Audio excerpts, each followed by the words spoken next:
स्वागत है। पहला मंदिर स्तंभेश्वर महादेव मंदिर। ये मंदिर अरब सागर के बीच कैंपे तट पर स्थित है।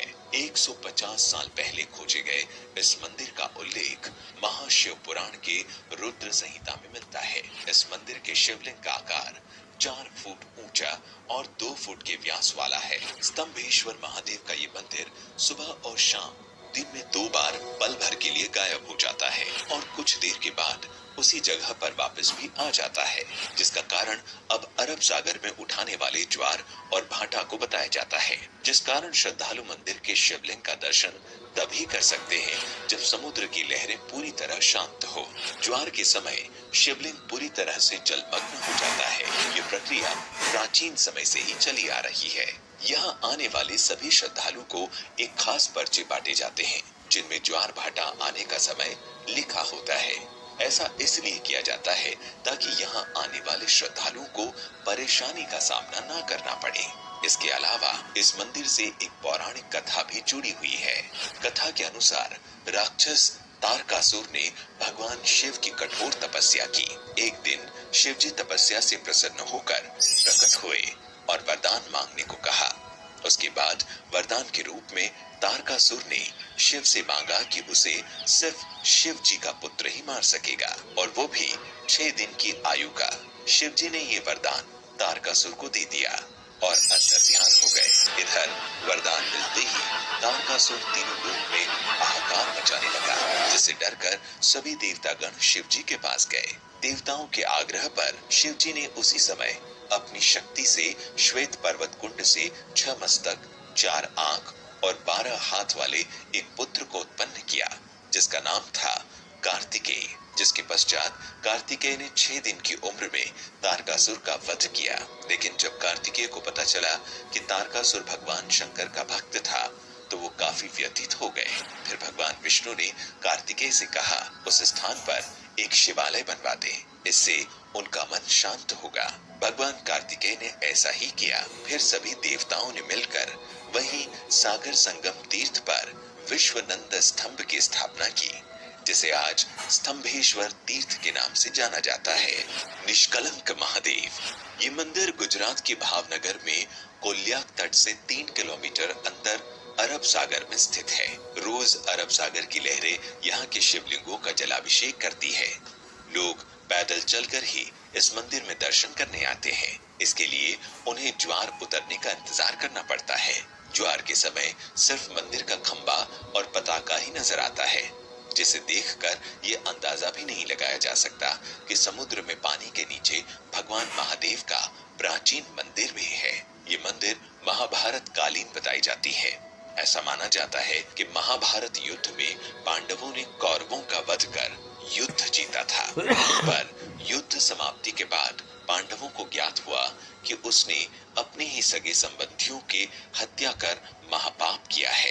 इस महापाप से छुटकारा पाने के लिए पांडव भगवान श्री कृष्ण के पास गए, जहां श्री कृष्ण ने पांडवों को पाप से मुक्ति के लिए एक कला ध्वजा और एक काली गाय सौंपी और पांडवों को गाय का अनुसरण करने को कहा, और कहा कि जब गाय और ध्वजे का रंग काले से सफेद हो जाए तो समझ लेना कि तुम सबको पाप से मुक्ति मिल गई है। साथ ही श्री कृष्ण ने पांडवों से ये भी कहा कि जिस जगह ये चमत्कार होगा वहीं पर तुम भगवान शिव की तपस्या भी करना।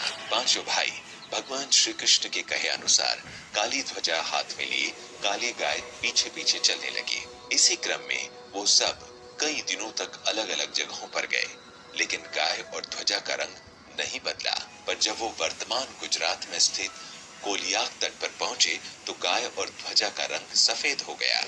इससे पांचों पांडव भाई बड़े खुश हुए और वहीं पर भगवान शिव का ध्यान करते हुए तपस्या करने लगे। भगवान भोलेनाथ उनकी तपस्या से खुश हुए और पांचों पांडवों को लिंग रूप में अलग अलग दर्शन दिए। वही पांचों शिवलिंग अभी भी वही स्थित है।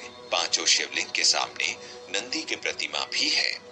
पांचों शिवलिंग एक वर्गाकार चबूतरे पर बने हुए हैं तथा ये कोलियाक समुद्र तट से पूर्व की ओर 3 किलोमीटर अंदर अरब सागर में स्थित है। इस चबूतरे पर एक छोटा सा पानी का तालाब भी है, जिसे पांडव तालाब कहते हैं। श्रद्धालु पहले उसमें अपने हाथ पांव धोते थे और फिर शिवलिंगों की पूजा अर्चना करते थे, क्योंकि यहाँ पर आकर पांडवों को अपने भाइयों की हत्या के कलंक से मुक्ति मिली थी। इसीलिए इसे निष्कलंक महादेव कहते हैं। भादव के महीने में अमावस को यहाँ मेला लगता है, जिसे भाद्रवी कहा जाता है। प्रत्येक अमावस के दिन यहाँ भक्तों की विशेष भीड़ रहती है। लोगों की ऐसी मान्यता है कि यदि हम प्रियजनों की चिंता की आग शिवलिंग पर लगाकर जल में प्रवाहित कर दें, तो उनको मोक्ष मिल जाता है। मंदिर में भगवान शिव को राख, दूध, दही और नारियल चढ़ाए जाते हैं। सालाना प्रमुख मेला भाद्रवी भावनगर के महाराजा के वंशज के द्वारा मंदिर की पताका फहराने से शुरू होता है और फिर यही पताका मंदिर पर अगले 1 साल तक फहराती है। तीसरा, अचलेश्वर महादेव मंदिर। अचलेश्वर महादेव मंदिर नाम से भारत में महादेव के कई मंदिर हैं, लेकिन राजस्थान के धौलपुर में स्थित अचलेश्वर महादेव मंदिर बाकी सभी मंदिरों से अलग है। ये मंदिर राजस्थान और मध्य प्रदेश की सीमा पर स्थित है, जो चंबल और बीहड़ों के लिए प्रसिद्ध है।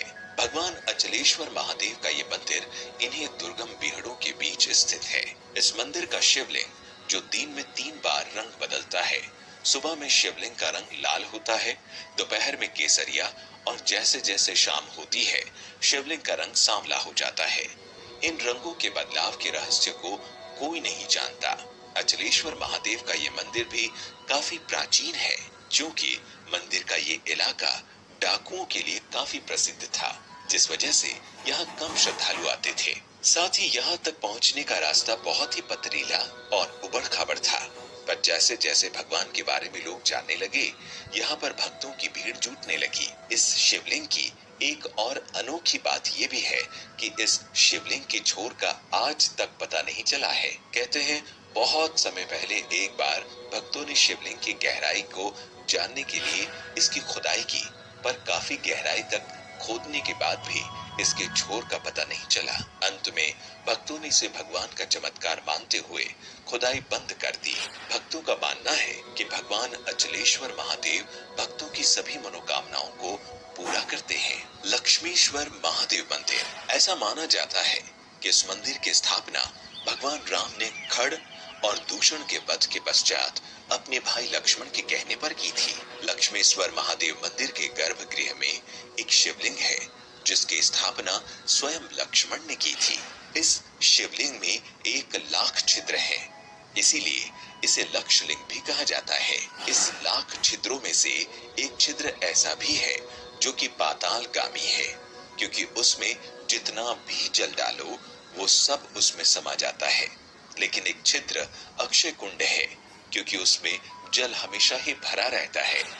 लक्षलिंग पर चढ़ाया गया जल मंदिर के पीछे कुंड में भी चले जाने की मान्यता है, क्योंकि कुंड कभी सूखता नहीं। लक्षलिंग जमीन से करीब 30 फीट ऊपर है और इसे स्वयंभू लिंग भी माना जाता है। और पांचवा, बिजली महादेव मंदिर। भगवान शिव के अनोखे अद्भुत मंदिरों में से एक है हिमाचल प्रदेश के कुल्लू में स्थित बिजली महादेव मंदिर। कुल्लू का पूरा इतिहास बिजली से जुड़ा हुआ है। कुल्लू शहर में व्यास और पार्वती नदी के संगम के पास एक ऊंचे पर्वत पर बिजली महादेव का प्राचीन मंदिर है। पूरी कुल्लू घाटी में ऐसी मान्यता है कि ये घाटी ही एक विशालकाय सांप के रूप में है। इस सांप का वध भगवान शिव ने किया था। जिस स्थान पर मंदिर है, वहां शिवलिंग पर हर 12 वर्ष बाद आकाश से भयानक बिजली गिरती है। बिजली गिरने से मंदिर का शिवलिंग खंडित हो जाता है। यहाँ के पुजारी खंडित शिवलिंग के टुकड़े को एकत्रित कर मक्खन के साथ इसे जोड़ देते हैं। कुछ समय बाद ही शिवलिंग ठोस रूप में परिवर्तित हो जाता है।